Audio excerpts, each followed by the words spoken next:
simply brilliant. Yes, you are welcome. And yes, you are welcome. It's a fantastic day today. Welcome to Prime Sports. My name is Oscar Sorens, and this is where sports lives. Amazing highlights from the F1, and of course, the game that we didn't show yesterday, Game 7. Sammy, this was for you, Uncle Sammy. You asked for it, you've got it. The Celtics, unfortunately, after doing the hard work of coming from 3-0, couldn't, when it mattered the most, they couldn't finish. All right, let me introduce my co-host, co-pilot, and I'm going to let you guess again who the co-host for today is. Is it from the blue side of London, or the red side of London, or somewhere else? I'm letting you guess. And if you guessed Akin or Dunsi, you are wrong, because it's my co-host, co-pilot, none other than Numetuk, Dixon Numetuk, whose name is so good, he named him twice. Dixon, you're welcome to the show. Oh, someone would have just phoned a friend there. Or go for 50-50. I know, right? Maybe you are just giving them time to go for 50-50. We saw the highlights of the F1. They're always a tricky one for the Monaco Grand Prix. And because of the time of the year it holds, it tends to always rain. Yeah. And we saw rain, no rain, then rain again. And it's always a slippery slope for them. Yeah, for Max to come out tops, fantastic one. He said this was, you heard the commentator say, one of his most satisfied victory.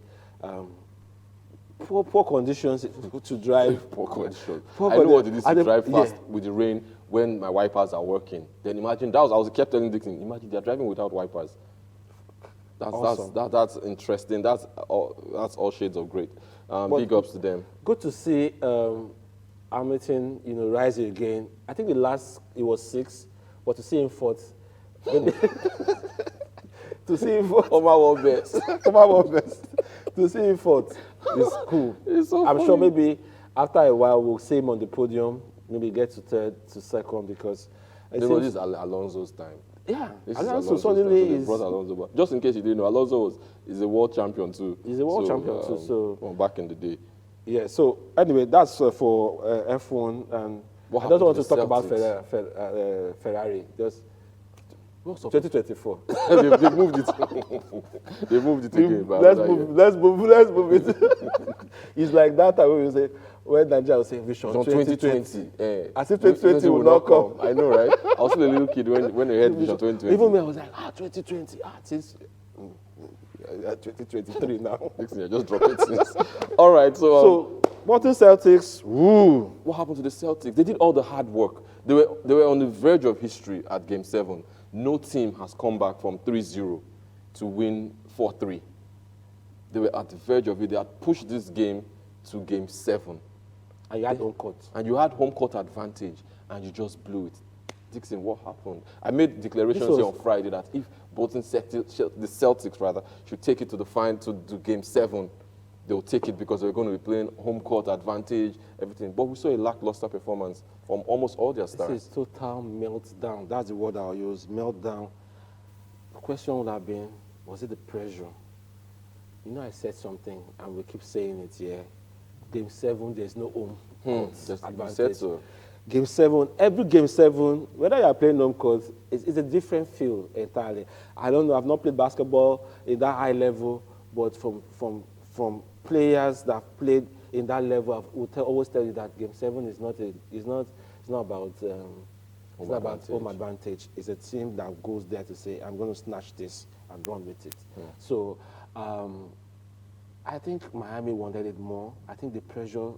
Yeah, because they almost bottled it. If they lost it, we will have put them in the same conversation with a certain London club, a certain German club, and Yes. then they will have been in the same. Very true. in the same They situation. found themselves where they had won the first 3, and there were still 4 games. All they needed to do was win 1 out of it. So it would They have lost 3 in a row. Yes, it would have been crazy for them to have lost the 4 in a row. But Bolton Celtic, before the game, huge social media, a must win. Nobody comes to the Celtic at Game 7 and not win. Blah blah blah. I'm sure the players will have felt it, and they were just off on the day. And I'm sure they will ask themselves this question: what really happened? And they will have no answers to it. But again, you have to credit Miami Heat. Yeah. Bouncing back from 3 losses in a row and taking this one. Set up a mouth-watering finals against finals the Denver Nuggets. So it's going to be Nikola Jokic versus yes, Jimmy Butler. Jimmy Butler. And you've seen that Jokic, Western Conference most valuable player against Jimmy Butler, Eastern Conference most valuable these player. guys are going to be pivotal to who wins this. Yeah. And it's funny to see that the 8th seed is going to the finals. Just in case you didn't know, Miami Heat were the 8th seed. They had to battle their way into the playoffs.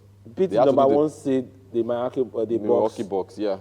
So their path to the finals have been incredible. They did the play-ins first. They did the play-in first. Before they now came in. So wow, big ups to them. Big ups to them. So it's going to be a huge one, and now I don't know what to support, but I have no interest in this one because I'm in Denver all my Nuggets, teams. so I've never been. Maybe I don't know if Sammy has a team that he's going to support, but it's going to be This is going to very be tasty. interesting. What a brave new world. Austin has no team, Dixon has no team, and there's a finals. That's All the right. final. So it's going to be a tasty one, but All right, Dixon, are you ready for the tasty one for today? born ready. All right, so producer, let's just put it on the screen to give people whet their appetite a bit because we're going to go on a quick break. When we come back from that break, this is it. So we're throwing this out there to you, and who should be the African footballer of the year? Victor Osimhen. I look for a particular picture that he has a trophy at least. Then, or Riyad Mahrez from Algeria and Manchester City. So when we come back, the phone lines will be open. We'll be taking comments from the Prime Sports group. Before that, we'll take some highlights from day 3 of the Roland Garros. Just in case you didn't know, the Roland Garros is still going on. Yes, Nadal is not there. We know how it feels. But we'll still show you the highlights anyway. Medvedev crashing out at this stage of the competition. Big shocking news there. After Sammy overhyped I hyped him yesterday. We have finished hyping him. Hey, You have finished hyping Russian that. genius. This was a jinx. You would have just left him alone in your conversation. And he's crashed out of the tournament. So we'll show you the highlight when we come back. Like we said, the game will begin. All right, more on that after this break. We'll be right back. A successful title defence. Brilliant by the Nigerian. Simply brilliant. The goal will be to win, so yeah, there's no other goal. I've done it before, so why not try to do it again?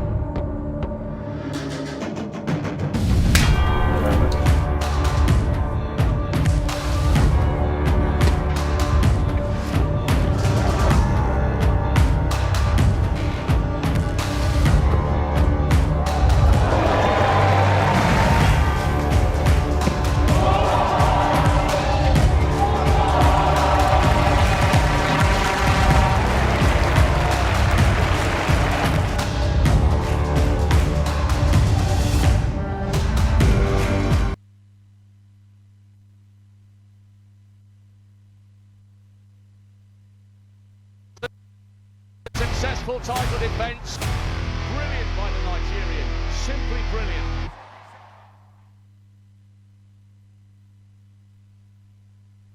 All right, that was a shorter than expected highlights, and welcome back. Okay, so we're jumping straight into it, and different strokes for different folks. Myself and Dixon have been having this conversation for a couple of days now, and I thought to involve everybody in this one. So, quick one, Dixon. Both players have been impactful with their clubs, but one more than the other, some may say. Some will say Osimhen was more instrumental in Napoli winning the Scudetto than Mahrez was in City winning the title. His hat-trick got them to the FA Cup finals, but he stands a chance of winning a treble. If they beat Manchester United this weekend, then he will have a double already. If they go the next weekend and beat Inter, then he will have a treble. So does that make it enough? Because for some of us Nigerians here, supporters of Napoli and Inter and Victor Osimhen, we just thought it was a one-horse race. But there's a certain Riyad Mahrez out there who is in a team that is about to set themselves up for their own history and win a historic treble. So I'm asking, starting with you, since you're the nearest person I can see, and don't come and put Don't come and tell me it's subjective. Yeah, in Nigeria. Put facts in. If Riyad Mahrez wins the treble with City, has he done enough to topple Victor Osimhen? First of all, who's your African footballer of the year? Okay. So, I know people will say Lawyer Dixon. At this point, I'm going to pick up my rank as Lawyer Dixon, and I'm going to treat this topic. Okay. Now, because of this conversation, let's assume that Riyad Mahrez become a treble winner, Yes. where he wins the league with City. He also wins the Champions League, and also wins the FA Cup. If he doesn't, we have another conversation. Okay. But let's assume, he wins this. Yeah. 3 trophies. And we all know the goalposts they always shift the goalposts. Today they will say it's trophies, tomorrow they will say it's goals, next tomorrow they will say it is. Now you ask me a direct question, Yes. and I'm going to say Victor Osimhen. Victor Osimhen, not because he's Nigerian, Victor Osimhen, not because last season I followed Napoli, but there's something in sports. When we say team sports, now I don't mean individual sports like tennis or I mean team sports, be it basketball, be it football, be it volleyball. There's a word we call passengers and drivers. Okay, I'm listening. People are already kinging in the Prime Sports group. So we I'm have listening. the driver and we also have passengers. Okay. The driver is the guy that, for example, Michael Jordan carries the team. Now we have other passengers that follows him, but like LeBron James, like Lionel Messi, like Cristiano Ronaldo. You are the active. Everybody sees you. You participate. You're the one that scored the goal. You don't play. That team is in shambles. So that's the driver. It's just like the Miami team. You say you can't. The Miami Heat team won't be where they are without James Butler. We know that, and that's Victor Osimhen. And we have the passenger in Riyad Mahrez. Now you are part of the victory, but you are not the main guy.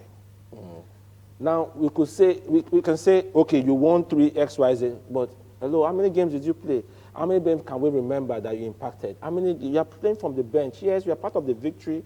I have 2 people that I'm going to use as examples to tell you that. So based on your description, it means they didn't deserve the best awards that they got. Number 1 would be, in most recent times, Jorginho. Because he just happened to be in the Chelsea team that won the Champions League and the Italy team that won the Euros. Then they gave him the European Player of the Year, and I'm wondering, how? In fact, they've used him to do a meme now. Him holding that trophy, the one that looks like a beheaded. That's the FIFA best. FIFA best. So they showed a picture of him, and they were like, when football didn't know what they were doing. As in, that's the meme, a picture of him holding it, and that's the caption on it. So based on what you're saying, I'll come to Jorginho, but because Chelsea fans, please call to tell me I'm wrong. Was Jorginho the driver that won you the Champions League and the driver that won Italy the Euros?